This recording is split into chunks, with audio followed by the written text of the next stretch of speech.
President-elect Trump isn't backing down, as you know, from his tariff threats on Canada, and he's going further now in his rhetoric, saying he would use economic force to absorb Canada into the U.S. Nazak Nikakhtar served as Assistant Secretary in the Department of Commerce during the first Trump administration. Nazak Nikakhtar, thank you so much for being here. My pleasure. Thank you for having me.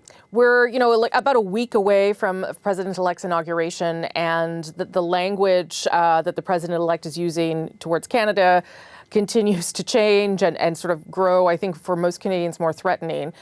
Certainly, the idea of imposing 25% tariffs on all imported goods from Canada seems to still be something that he is determined to do. Do you think at this point that those tariffs are inevitable, or that this is something that Canada can still avoid?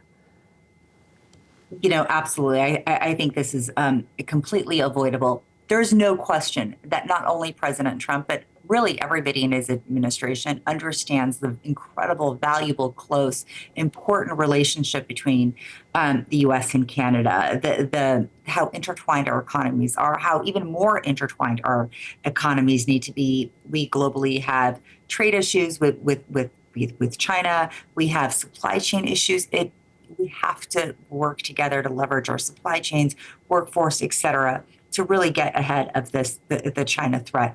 And really just to allow our economies to grow and prosper. And the reason I'm emphasizing all that is because President Trump, the folks around him, understand the value of Canada. At the same time, they really are appreciate and understand the fact that as trading partners, we're going to have friction. We have trade irritants that need to be resolved. Now, President Trump is a negotiating person, right? His career is negotiating. He's always looking for leverage. And I do think that from his standpoint, there's market distortions that he wants to address with tariff, but that doesn't mean that it's a fait accompli, right? I think this is his signal to say, look, I have to get things corrected. And if you work with me, Canada, Canadian government, to get these things corrected, and we'll both work in earnest, we're all going to avoid tariffs. But if you decide that you're not going to work with me, I have no choice but to impose tariffs to address these distortions. I think he's coming from it from a place from let's work together. Mm-hmm. If he didn't really believe in the trading relationship between the United States and Canada, I don't think he would be trying to advocate for tariffs to get everybody to the negotiating table to figure out if we could resolve some of the irritants or friction that we have. I mean, I'm sure those comments will be very encouraging to Canadian officials who are very concerned about this. But when the president-elect says things like he's going to take Canada by economic force, calls us the 51st state, I guess that gives pause to people, right? Like, it's one thing to talk about tariffs; it's another thing to talk about that. And indeed, the Prime Minister said to CNN on Friday that this was part of Trump using this as a distraction from discussing the tariffs.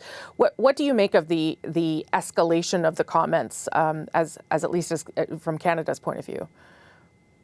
I actually don't see it as a distraction so much. I think that the president kind of just says what's on his mind, right? That's his brand. It comes into his mind, he says it.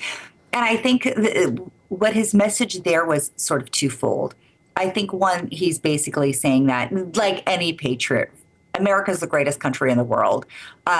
Which patriot national leader wouldn't want to say, hey, everybody come join us because we're the best, right? I think it's a little bit coming from there. I think the other element of it is coming from the fact that he is saying, look, Canada, we've got some issues in trade, and kind of tongue in cheek, yeah, why don't you join us? And we're just going to resolve all these issues, right? But I don't think it's anything more than the tongue in cheek. I mean, state sovereignty is a fundamental tenet of international law. Mm-hmm. And so President Trump is not looking to disrupt that.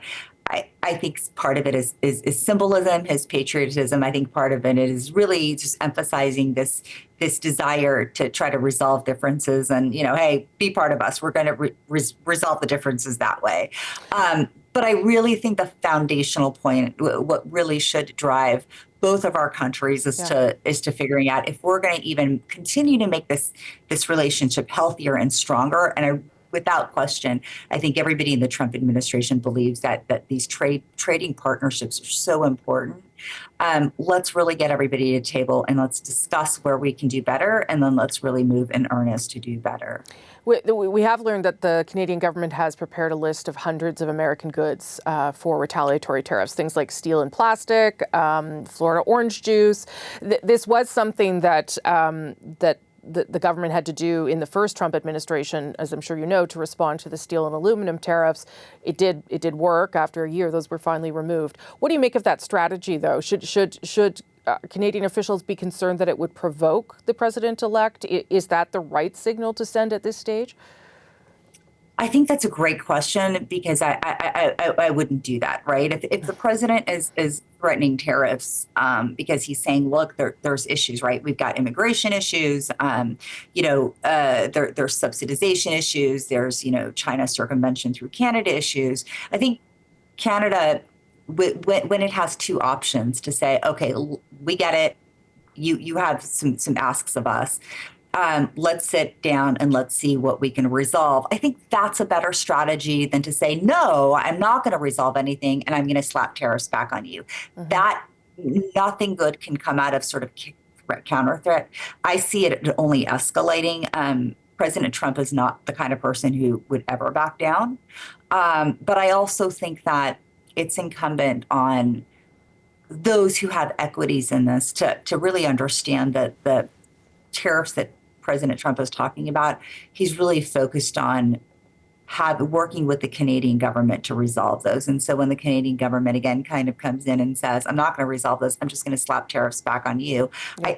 I don't see things resolving. I think our divergence, is going to get bigger and we're going to create more problems in the trading relationship rather than resolving. And what really, really terrifies me is that if we are the strongest allies are at each other's throats, we're not going to be able to work together to solve the China problem. I'm sure you've heard that Prime Minister Trudeau announced he's stepping down as leader. He'll still be Prime Minister when Trump is sworn in and for the first number of weeks in his administration. I wonder whether you think that is not helpful. The fact that Donald Trump knows that Justin Trudeau is leaving, whether that makes this harder to do in terms of a negotiation, at least in the short term.